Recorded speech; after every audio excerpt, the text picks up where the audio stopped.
नमस्कार. आज आपण आवळा आमलकी याचे फायदे या व्हिडिओच्या माध्यमातून पाहणार आहोत. आयुर्वेदात आवळ्याला अत्यंत श्रेष्ठ मानले आहे.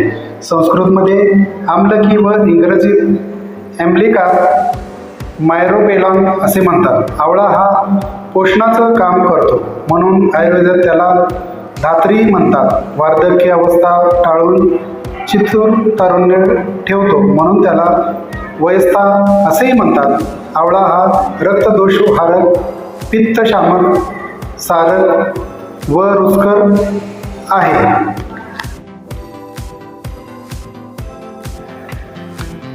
आवळा हा आम्ल मधुर रसाचा शीत, वीर्यात्मक व मधुर विपकी असल्याने शरीरातील अतिरिक्त उष्णता कमी करतो.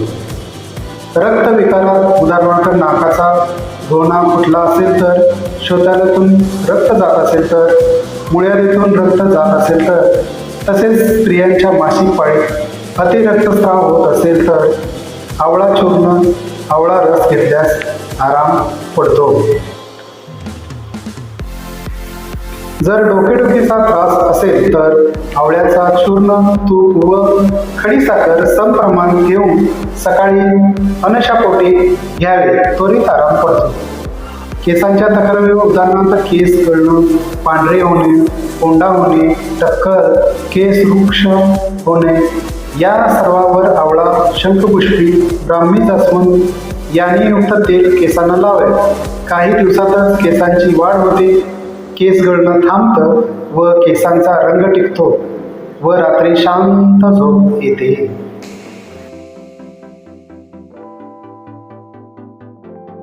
तोंड बेचव होऊन मळमळ किंवा उलटी होत असल्यास आवळ्याचा रस व मध याचे चाटण घ्यावे, तोंडास रुची येते.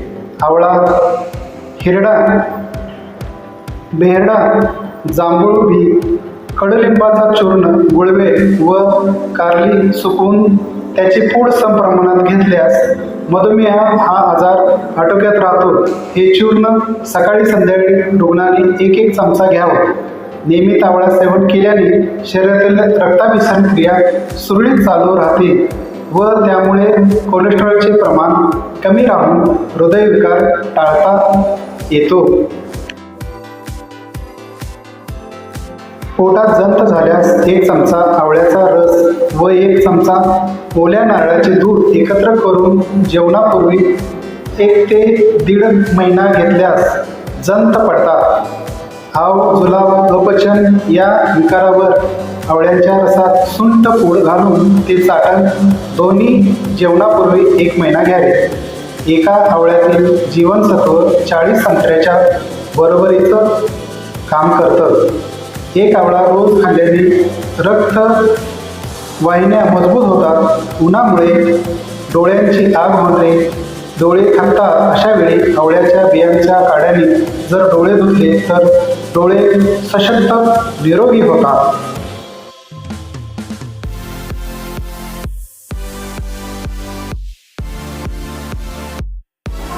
आवाज बसला असेल तर आवळ्याचे चूर्ण मधात मिसळून घ्या.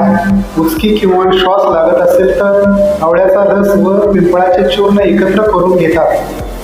खजूर झाल्यास आवळा काठी जाळून ते तेलात घालून त्याचा लेप तोंडावर लावावा. चेहऱ्यावर सुरकुत्या पडू नये म्हणून आवळ्या काठी पाण्यात वाटून ती चेहऱ्याला लावावी.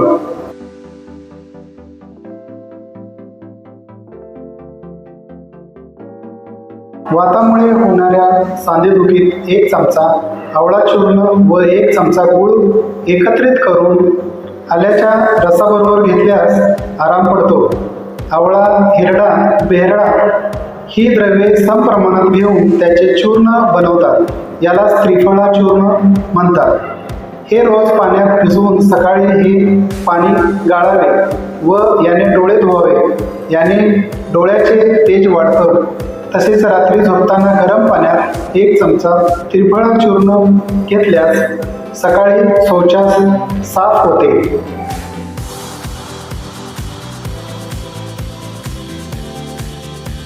नियमित आवळा सेवन केल्यास त्यात असणाऱ्या रोगप्रतिकारक शक्तीमुळे हृदय, केस, मांसपेशी व शरीरातील अनेक ग्रंथींना बळ मिळून माणूस तरुण राहतो. म्हणूनच वार्धक्यावस्था टाळण्यासाठी च्यवन ऋषींनी आवळ्यापासून बनवलेल्या च्यवनप्राशा सेवन केला व तारुण्य प्राप्त करून घेतले. तेव्हा आवळ्याचे गुणधर्म बघता सर्वांनीच 12 महिने आवळा खाल्ला पाहिजे. धन्यवाद.